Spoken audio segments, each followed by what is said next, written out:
Hold it with both hands. We couldn't see that. It says, miss me yet. Oh, okay. Yeah. Again, I'm sorry we're late. We had to move rooms and make room for some other people. Anyway, we're together at last, and we're going to talk about the 44th President of the United States, Barack Obama, a Chicago guy who went east to get his education, first at Columbia, and then later at Harvard Law School. At Harvard, he was the first African-American to ever be in charge of the Harvard Law Review. He came back from Harvard and took up jobs in the community around Chicago. He had met his wife-to-be, Michelle, and they began to see each other. Michelle had very strong views about marriage, and so he finally bit the bullet and married her. He was involved in Chicago politics for a long time. He decided to run himself. He wrote a couple of books. They were not ghosted. He wrote them himself. He then ran for office in the Chicago area. He won. He then made a sensation at a speech he made at the Democratic National Convention, in which he wasn't a candidate. And he then ran for senator from the state, won, and then he decided to go for the Big Apple and get the presidency. He ran in a contest that involved him versus Hillary Clinton. In the final analysis, he won, she lost. He came to Washington prepared to make many changes, which he did do. I would be fair to say I'm very favorably disposed to him and his 8 years in office. He also ran against two very, very good Republicans who would have made fine presidents also, John McCain and then Senator Romney. But it was he and Joe Biden won. Now, when he started his campaign, an ugly smear campaign began, launched by the current president of the United States. That campaign suggested that Obama was a foreigner. It was called the birthing problem. And it was held that Obama was not a native-born American. He was. He wasn't born in the continental United States, but I think most of us know that Hawaii is a state in the Union. I hope it's a state in the Union. And so it was that we had to live through all of that crapola and get to the final settlement where the birth certificate was shown. It is true that Obama has a father who was born in Kenya.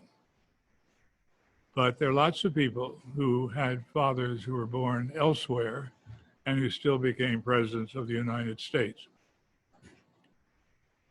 When Obama decided to make the sweeping changes he thought were needed here in the country, he appointed the first Black man to ever be Attorney General, Eric Holder. Eric only stayed for 2 years, and then he left for greener pastures. It's known as no private law practice. And so it was that Obama then found a woman down in North Carolina, but also a graduate of Harvard Law, a very beautiful Black woman named Loretta Lynch. And there I have committed the first of Obama's many sins, because by the time Obama became president, it was considered very misogynist and very politically incorrect to call a woman beautiful. And he had done so when he came out to California and first saw Kamala Harris. And he got chomped for it. And he began to learn that political correctness was a disease, but it was infecting particularly the West Coast.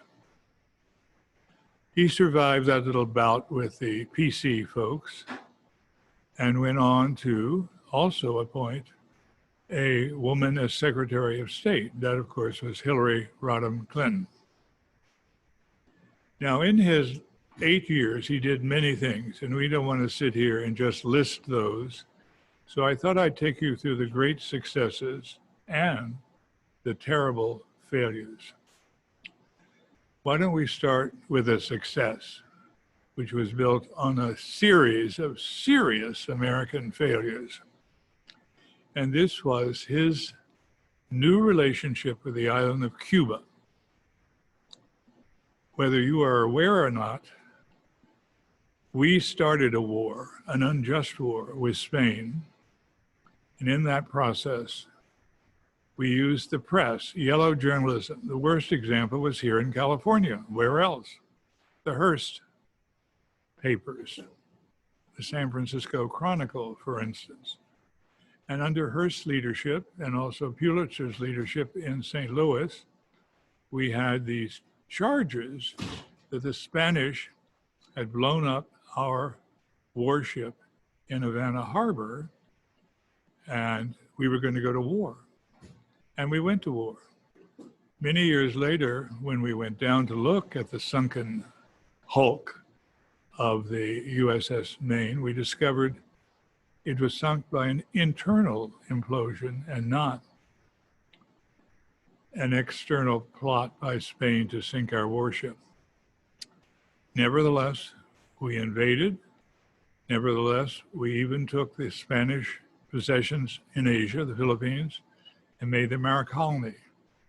In case no one's ever told you, the Filipinos did not want us in exchange for Spain. They wanted liberty, freedom, and they fought a long and ugly war against us. And one of the people who was trying to keep the lid on and not doing a very good job was a man by the name of Taft, and he later became president of the United States. And the Filipinos now, thank heavens, are free, as are the Cubans, thank heavens. Now, I've spent a lot of time going to Cuba in the last 10 years, and I want to tell you they have made a great success of their country. Yes, they have been run by a man named Fidel Castro and then his brother Raul Castro. Yes, those two brothers came from an upper middle class family. They were not poor. They both went to school, to college. They were educated Cubans. And they overthrew a regime that was terrible, that we supported. Batista, dictator, and man of all seasons for us. Let me tell you what Cuba was like under this dreadful man. He was tied in to an awful guy in Miami, Meyer Linsky. Meyer was part of the mafia, in this case, the Jewish mafia. And what did he do? Well, he ran all the big hotels in Havana, and the hotels in Havana were nothing more than floating whorehouses, where young Cuban girls were dragged into this terrible situation where in order to put food on the table for their families, they became prostitutes.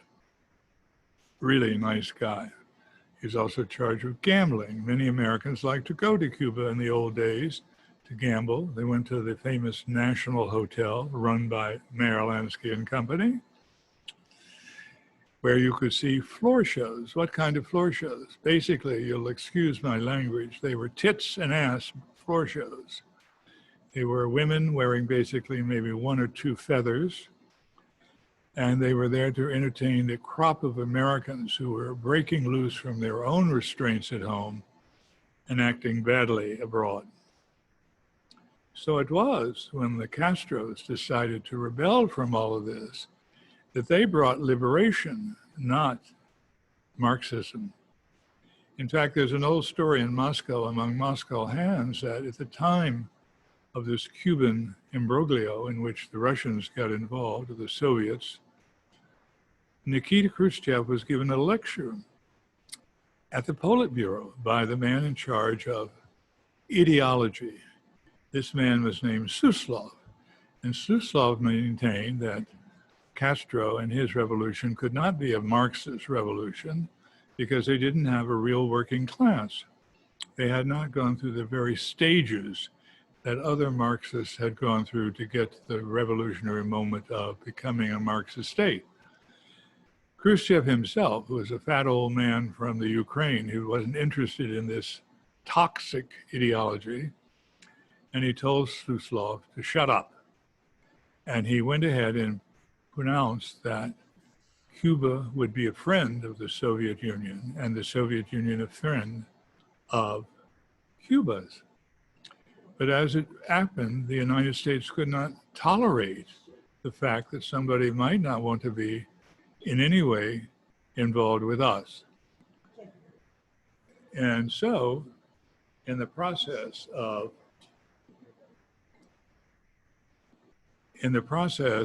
trying to get this worked out,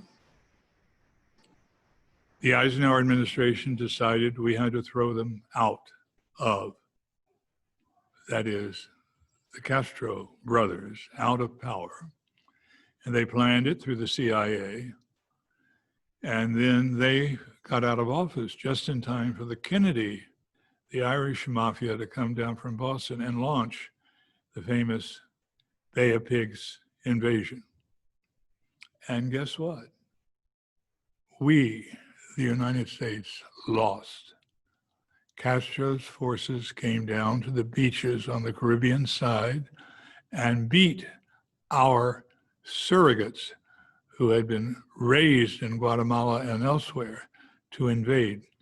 And not only did they beat us and drive us into the sea, they collected all the American equipment that had landed on the beaches, and they built a beautiful museum there called the Bay of Pigs Museum.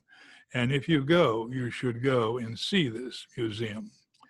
And you could see the shame that it brought to the American people. Not only that, they had a good friend.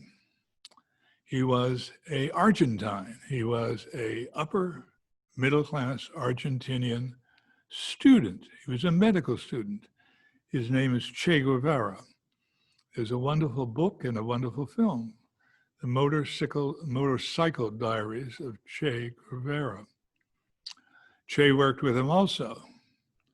To show you how ugly and bitter we could be about it, we chased him down because he left after the revolution in Cuba was successful and went to Bolivia to help them. And so the CIA went to Bolivia, found some goons who could capture and then have proof that they had captured the real Che Guevara.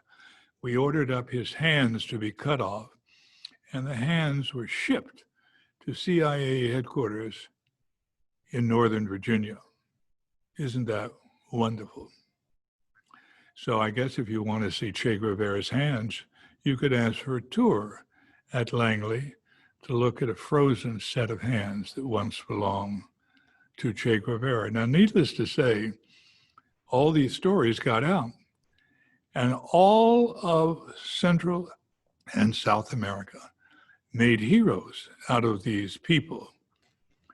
It was a badge of honor for people from Chile, from Brazil, from Argentina, from Mexico, from Costa Rica, from elsewhere, to be able to go to Cuba and say, I've been there, I've seen it. When I went there, and I want to extend this story so that you get a feeling for the revolution that worked, as opposed to the counter-revolution that we launched that did not work.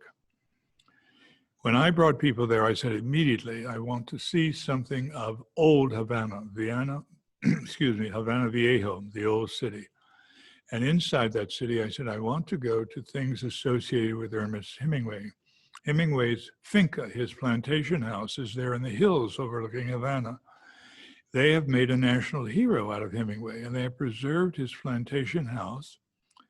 All the furniture is there that Hemingway used, all the books, all the papers. In fact, Harvard University has requested and got permission to come in and photograph all this because in the tropics, paper documents often are destroyed by the weather. Not only is Hemingway's house there, but the hotel he stayed in first while building the house, the Hotel Mundo, is still standing in Havana. And on the 4th floor is the room in which Ernest Hemingway finished writing For Whom the Bells Toll. And that room is perfectly preserved, as well as Hemingway's typewriter.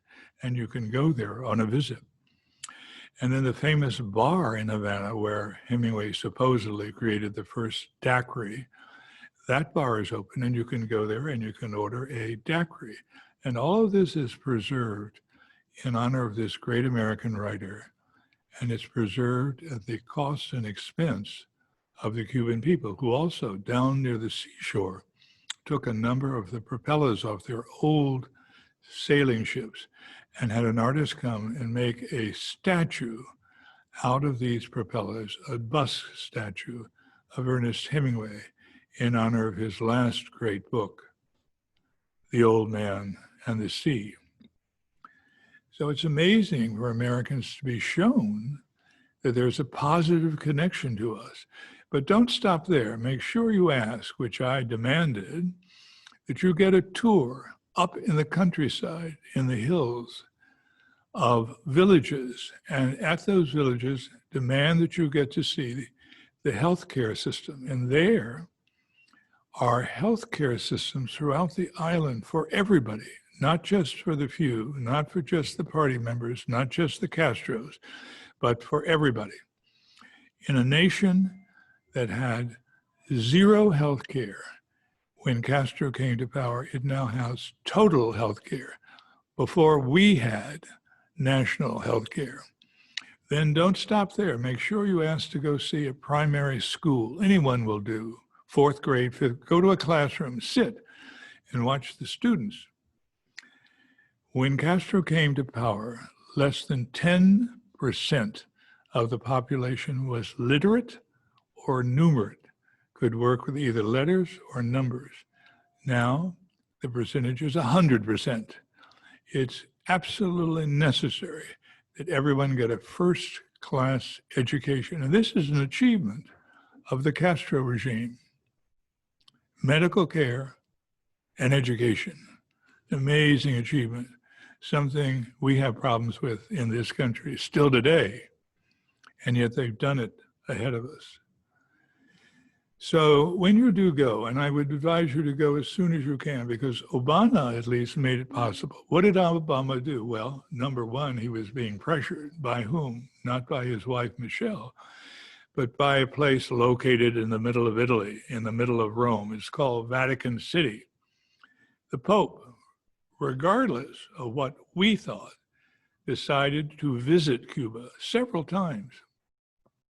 And the Vatican made that very clear, that they were coming and to doing an outdoor mass for hundreds of thousands if they could, as many places as they could. And while the Castro brothers are not religious, they agreed to these visits. They were first arranged through the good offices of the Canadian government, which also thought we were stupid, and they were right. Obama finally caught on. He quickly agreed to meet Raul Castro down in Panama. After that, when everything was set, he then was the first sitting president since 1924 to visit the island of Cuba. It was a complete turnaround, and it's one of the glories of the Obama administration. They had the fortitude and the courage to do this.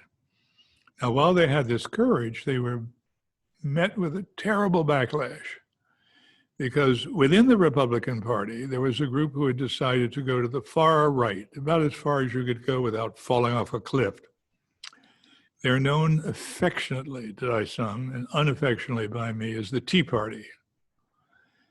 And they raised holy hell about this carrying on with this communist in the island offshore from Florida. Meyer Lansky was also very unhappy. He'd lost all of his prostitution money, all of his gambling money, all of his liquor money. He was a very good friend of a man named Roy Cohen, famous from the McCarthy days, still a crook, always a crook, will be a crook, even wherever he goes in the next life, he'll be the crooked one down in hell. Lansky finally got afraid. So he ran off claiming that he was Jewish. He went to Israel. Well, guess what? The Israelis were not happy. It's true that any Jew can claim citizenship in Israel. It's also true that they can throw you out. And within 2 years, they threw Lansky out of Israel and back to the United States. What a terrible story. And what a story that Obama fixed by doing the right thing for the first time in decades, starting by the screw-ups of the Eisenhower people and then the Kennedy people and everybody who followed after them. Everything had been reversed. We have upgraded what were called interest sections of ours in Havana and theirs in Washington, and they're now embassies. There is a Cuban ambassador in Washington, D.C. as I'm speaking, all for the better, all for an achievement that was done without us. Now, there are features of the Castro regime that you and I could dislike. Castro did take over the great big sugar plantations on the island, and they had been gotten illegally anyway, so he felt there was no need for him to do anything to help. So therefore, he took them over. And that was the end of that. Now, a number of those people who were exploiters, who were Cubans feeding off Cuban suffering, they came and became a famous group of people in Miami, known as the Florida or the Miami Cubans. And then people began to pay attention to them because they became American citizens and they voted as a big bloc. And if you wanted to carry Florida, which I think is a mistake, you should just think that Florida could go back to Spain. But if you want to carry it, then you had to cater them. And when the Clintons initially did not cater to them, they lost Florida. And in the second go-round, before Monica Lewinsky and company, they did go along with the claims of the Miami Cubans, and guess what? They carried Florida. It's difficult to make people imagine that it's possible that we don't have to run the world, that we do not need to tell other people what's best for them.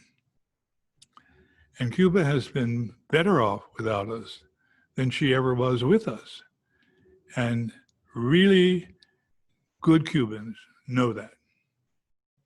And as the Miami Cubans get older and older and die off, then there'll be no base then to complain from our shore to their island in the sun. That's one of the great achievements of Obama, I think. Now we can change to another subject, domestic politics. The great achievement of the Obama years, and it came early, thank heavens, because they couldn't be blocked by the Republicans. There aren't enough of them. It's healthcare. It's in shorthand called Obamacare. We were the only great industrial power that did not have a healthcare system. Canada had one, Japan had one. All of Western Europe, to include the British Isles, had one. And we didn't. And trying to get it through was not easy, but there were new people on the scene. There was a gal from San Francisco. I'm not thinking about Dianne Feinstein. I'm thinking about Nancy Pelosi. And there were others. No one person was responsible for wrestling this very important package through the Congress of the United States and bringing it as a bill for Obama to sign.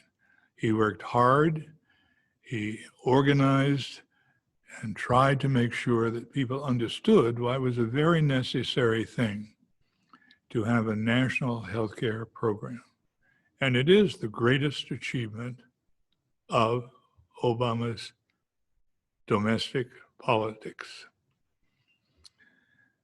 Now let's go abroad again. We just had a great success with Cuba.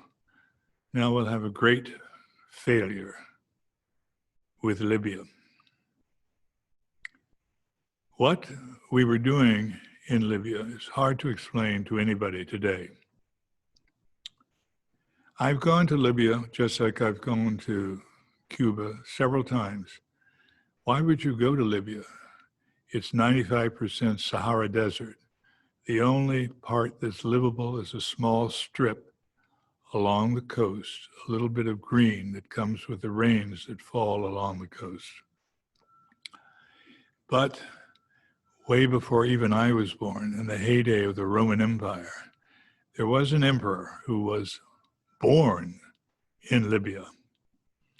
And when he arrived on the throne of the Caesars, he set it upon his ambition to build in his homeland a great series of monuments and temples and civic places and arenas and forums, and he did, called Lepus Magnum.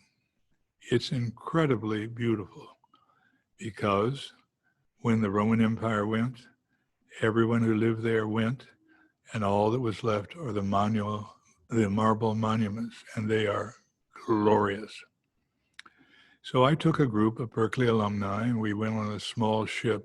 We left Crete, sailed across the Mediterranean, and came, with permission of the Libyan government, into Libyan waters. We always stopped beyond the 3-mile limit, basically because Berkeley alumni are very odd people to begin with. If they went to Berkeley, you have to be odd. And secondly, he who does go there likes to drink. When 5 o'clock, 6 o'clock, whenever cocktail hour falls, Cal Bears ask for a martini, a scotch and water, something to wet their whistle. And so if you stay offshore by 3 miles, you could have a bar, an open bar, and we had a bar, and it was open, and we drank. And then we were sober in the morning. We got onto small craft that took us ashore over and over again to Lepus. Now, in the middle of all this, I had known somebody in the Foreign Service, so I said, if you could, would you ask the ambassador to come out to the ship and talk to us? We'd like to hear about what life is like for the Americans living and working with the Libyans, because Libya was a center of the upheaval that's known as the Arab Spring, which in only one case that I can think of has brought off real change, and that's in the small ex-French colony of Tunisia, right next door to Libya. But no success in Syria, no success in Egypt. And so I got a reply that they would send somebody, but there was no ambassador at present on station. And so they sent the second ranking person. She was very nice, very accomplished Foreign Service officer. And when we started to talk, before I introduced her, I found out to my great surprise, she wasn't an Arab specialist. She didn't even speak Arabic. She obviously spoke English because she was speaking to me, and she spoke Polish because basically her specialty was Eastern European affairs at the State Department, and Polish was her language. Now, I don't know whether it's a secret to you or not, but there are very few people in North Africa that speak Polish. So I thought how strange this must be in the embassy to have as a chargé a person who's not an Arabist, as they are often called. And as it turned out, it smelled of the disaster to come. There were people operating in Libya and elsewhere who were part of Al-Qaeda in the I can't even pronounce it now. Al-Qaeda in North Africa, the Al Ghraib. And there were other smaller terrorist groups. And so after we left, and after a couple of years went by, and after Obama is president, we have a terrible incident in Benghazi. Benghazi is in what would be called Eastern Libya. The real capital of Libya is Tripoli. And once upon a time, a president named Jefferson sent some Marines to Tripoli because the pirates there were raiding our ship. And out of that incident, the Marine Corps has a hymn, and it starts about "From the shores of Tripoli." That was the first, and it should have been the last time we were ever involved in Libyan affairs. But now we were deeply involved. And in Benghazi, we had set up two things: a CIA station, always trouble, and a consulate. They were around a mile apart in the area of Benghazi, and terrorists were known to be operating in Benghazi. Well, to shorten this dreadful chapter of the Obama administration, terrorists did attack both the CIA station, where they killed 2 people, and the American consulate, where they killed, by a process of elimination, our ambassador who had gone out foolishly to this station in Benghazi to shore up morale and check things out. We had moved him inside the safe room in the embassy, but that did not help because they attacked the embassy with rifle grenades and also with other fire-making grenades, and these thermal grenades caught the building on fire, and he died of smoke inhalation. His body and the bodies of the other CIA people was flown back to Washington. It's amazing to me because he had been a student in my international relations course at Berkeley. He was a Berkeley graduate, and his picture, if you're looking him up, his name is Stevens. His picture in the Wikipedia section under Benghazi still has him wearing his blue and gold tie. Those were his good days. These were his end of days. To make sure they passed a message of deep sympathy to the family who was alive, Stephen's mother and father, the Obamas, Mrs. Clinton, met the airplane carrying the bodies back to Washington. A little late. Finally, I will give Hillary this much credit. She handled the whole thing badly, but finally she took responsibility for it, that it was her watch.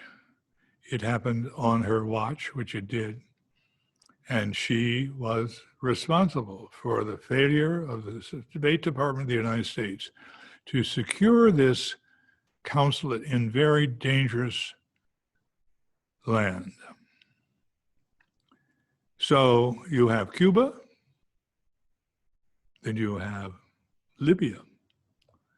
You have other good things that Obama did. He went, as the only American president to ever do it, to Addis Ababa in Ethiopia to a meeting of the Organization of African States. And he spoke to them, which impressed them that he would go so far and to do this. From there, he went down to Kenya to visit his Kenyan relatives. He had working on his staff, though, this problem. You pick people because they're good. You don't pick them because they're a woman, or because they're a Black, or they're an Irishman, or they're Jewish, or they're any other minority group.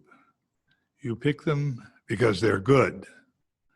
The criteria for all appointments in a federal government job.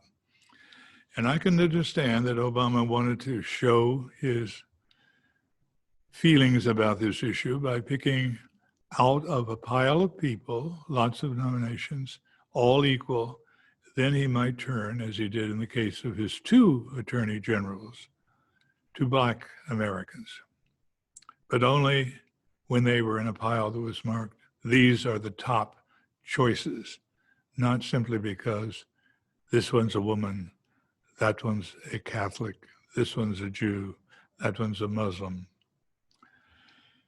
It's a type of requirement I think is very necessary for governing a desperately disparate people like us.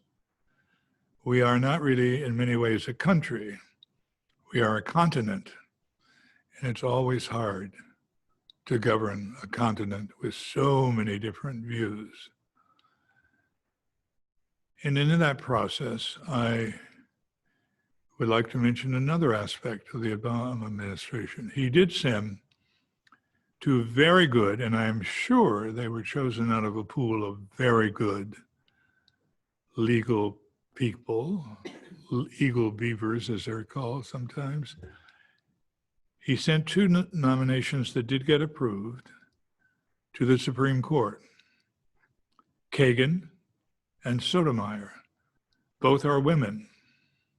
Both are good women. Both are good lawyers. Both did get approved. He then had a chance to send one more. It was a man's name. And by then, this cancerous thing called the Tea Party had brought forward a really ugly, unfortunate type from Kentucky, a state that had once launched the career of a great American, Henry Clay, but was now giving us the Republican who is our current majority leader in the Senate.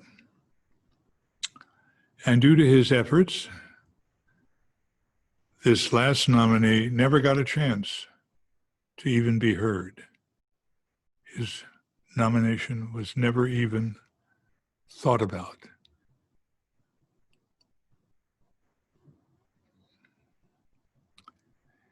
It's not easy with the Obamas trying to hold things together. You know, their Chicago days were tough enough. Teaching law school for over 10 years, writing 3 books, getting married, having 2 daughters, all the things that he wanted out of life. And then to come to Washington to find there might be a swamp, but it seems to be full of really hateful people who are not working for the good of the nation and not helping in any way build a better framework for the future.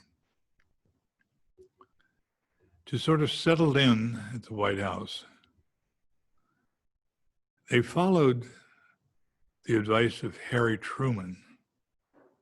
Truman once told the world, you come to Washington, you want a friend, get a dog. So, of course, they got a dog. They got 2. And it did make things a little easier, particularly for the girls. Their father traveling so much, he went everywhere. He went and met the new, somewhat revolutionary leader of the Fifth Republic of France, Macron.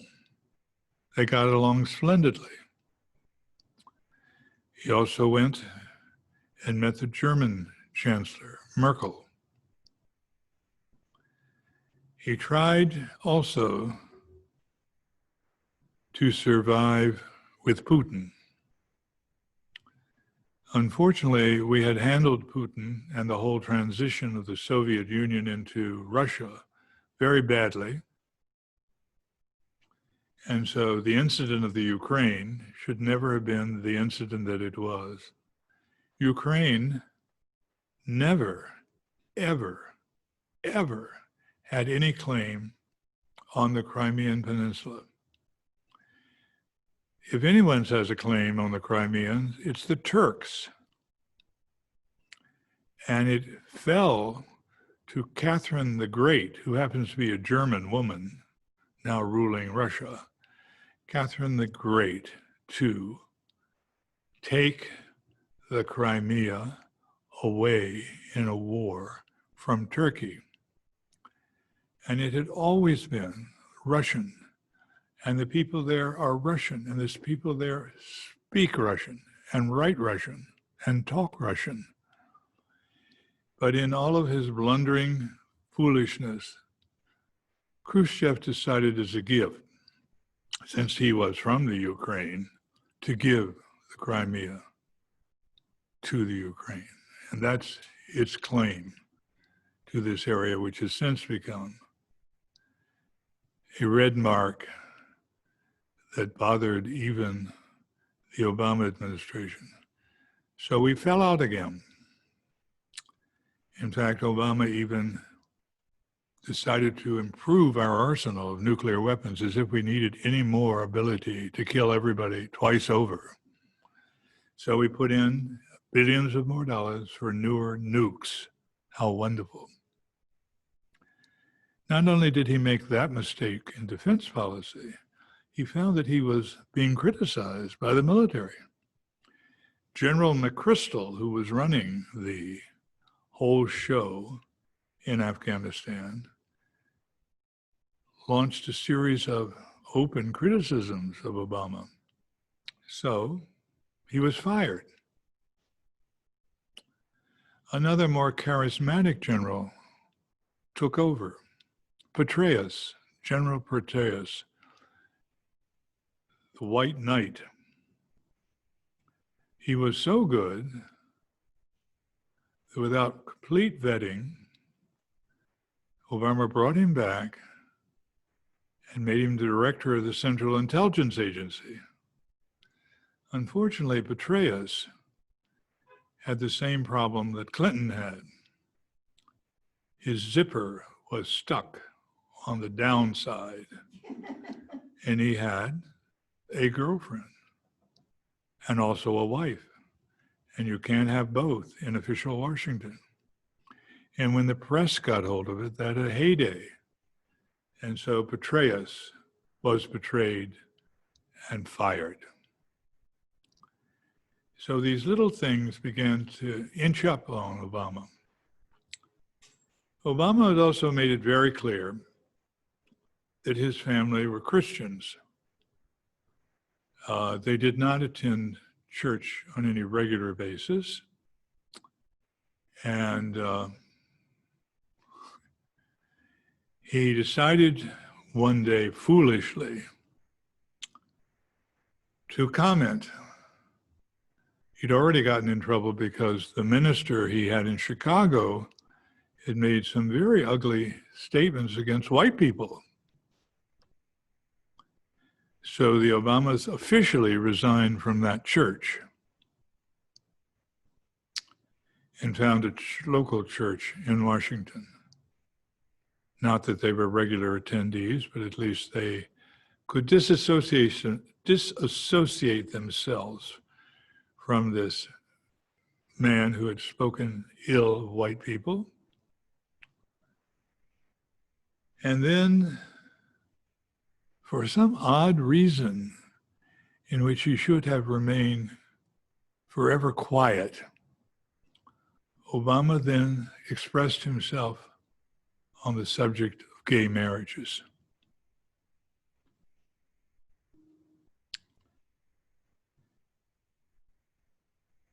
I don't know which story to tell you first. I'll go back to the San Francisco story.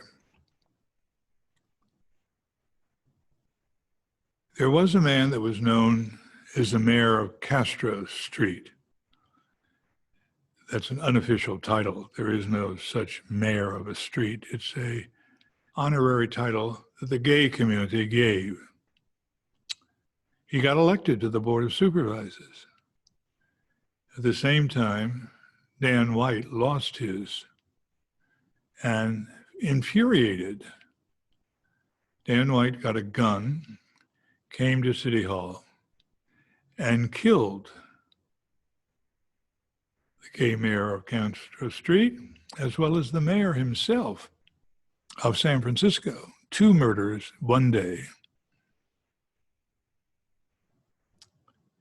In the trial that followed, the trial of Dan White, he used a new defense, some cockamamie scheme that if you eat Twinkies, you might get some kind of itch to kill people. And you'd go berserk for a few minutes and do so, and then you'd be sorry. It's called the Twinkie defense. Very infamous. Stupid, but infamous. And he was found not guilty based on the Twinkie defense. Well, needless to say, the Castro district in San Francisco, which is a very large gay district, went berserk and put a number of buildings on fire and went down to City Hall and clashed with the police. It was unbelievable. Since then, various people have claimed to be the father of gay marriage. One is the current governor of California. He's not the father of gay marriage. What he is infamously famous for is that he lost the 49ers as a football team that went down to a small village on the peninsula, and also that he slept with his best male friend's wife. And when he admitted to this, he said, well, he had a drinking problem. How easy it is to excuse the world with a drinking problem.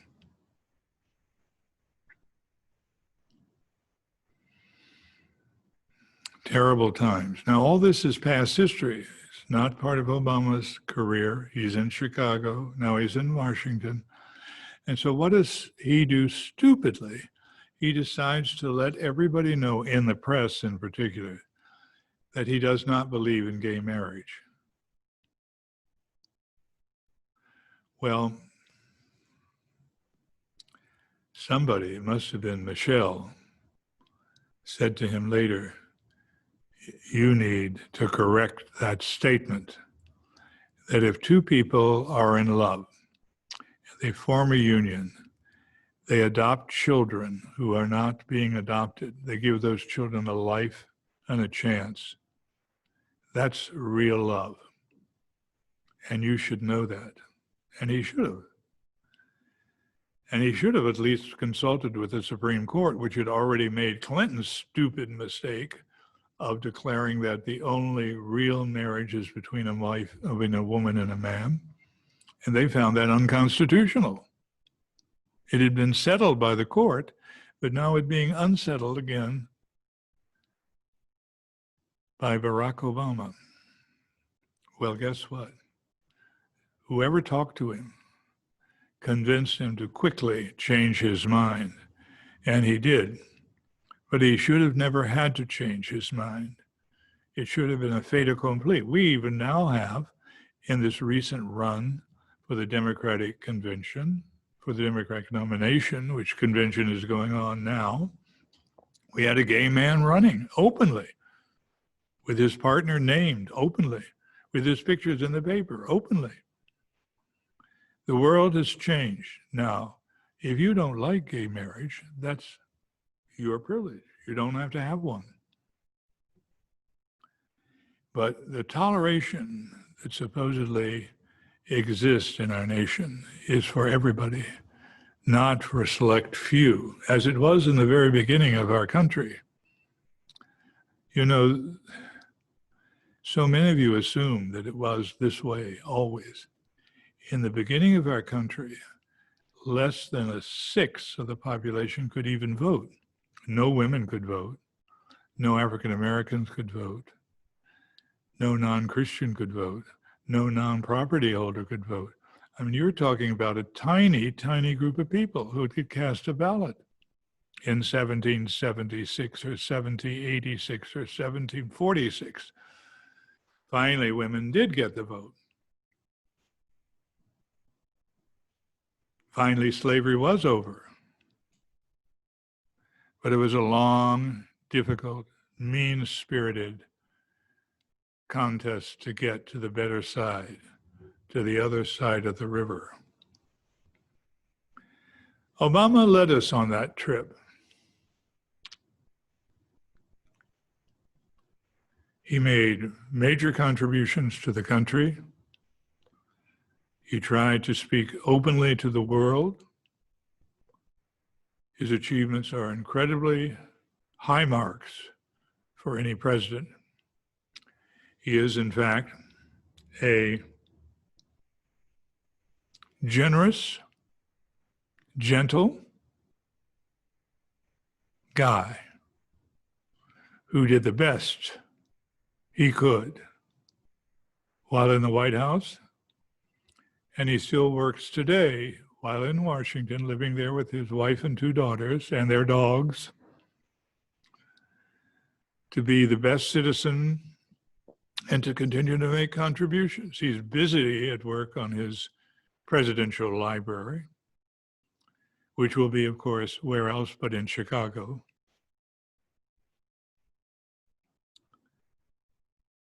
He will be fondly remembered for decades.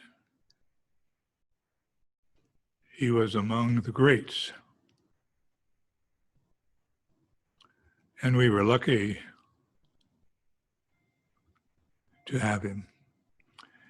When I talk to you next time, and by the way, I didn't correct myself when I was talking about Bush. Several of you called me immediately. Bush Jr. did buy a sports team, but it was not, the Texas Rangers were not a football team. They were a baseball team. So I was wrong, and I apologize. I also forgot to tell you, some of you who are interested in affairs of the Arab world, that the name of the great caliph in the year 800 was Harun al-Rashid. It was Harun al-Rashid who sent the gift of a clock to Charlemagne, a man who could not either read nor write, nor could any of the people, the knights that were traveling with him to Rome, where he could be crowned Holy Roman Emperor. The only people in the West who could read and write were monks in the great abbeys around Western Europe. And one of the greatest of them exists on a road between Naples and Rome. It's a Benedictine monastery. We blew it up in World War II. The Benedictines rebuilt it, and it's still standing there right off this autostrada where you can go and visit, a fabulous relic of the early Middle Ages. And to see something of that, you might also want to read a book. There is a wonderful man, an academic at the University of Bologna, one of the great universities of Europe. His name is Umberto Eco, and Umberto Eco wrote a book called The Name of the Rose. It's a wonderful film with no less than Sean Connery, no longer 007, but an investigator come from the Vatican to look at the death, strange death in the monastery. And why the death? Well, it appears that the monks might have discovered an unknown manuscript by Aristotle.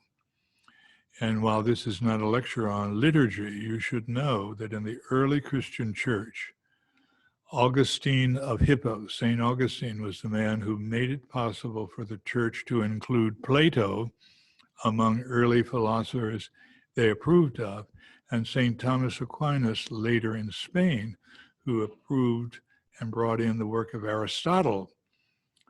And so here was the Republic by Plato and the Aristotle by the Ethics of Aristotle, both involved. And now if a new book had come out and it contradicted these, it would be very dangerous. So now you have Sean Connery at his best trying to find if this is true or not. So read the book. It's a wonderful read. See the movie. It's a wonderful movie. Or just read a history book about Augustine of Hippo or Aquinas of Spain. And so I've given you the mistakes I made last time. I probably made mistakes this time. You can call me whenever you want, send me an email.